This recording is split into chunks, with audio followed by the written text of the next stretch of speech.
Welcome. In this video, I will show you how to format SD card on Sony ZV-E10 II camera. First of all, let's properly insert our unformatted SD card. Open the tray on the left edge of the camera and push the SD card inside. You have to push it in this direction. Wait until it clicks,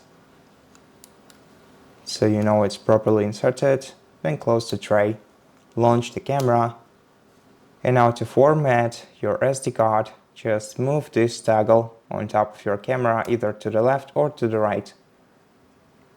You will see a message like this: unable to use memory card.